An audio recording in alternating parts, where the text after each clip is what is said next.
Det var 0 fel på hinder och tiden 36.08.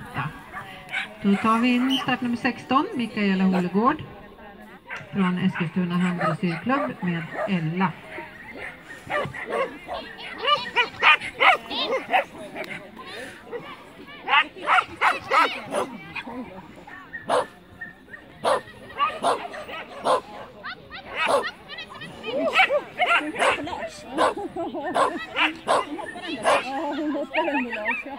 Ja, lite före slutet.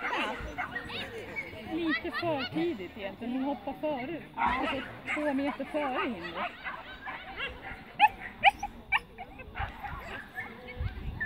Jaha hörni, då tar vi oss ute.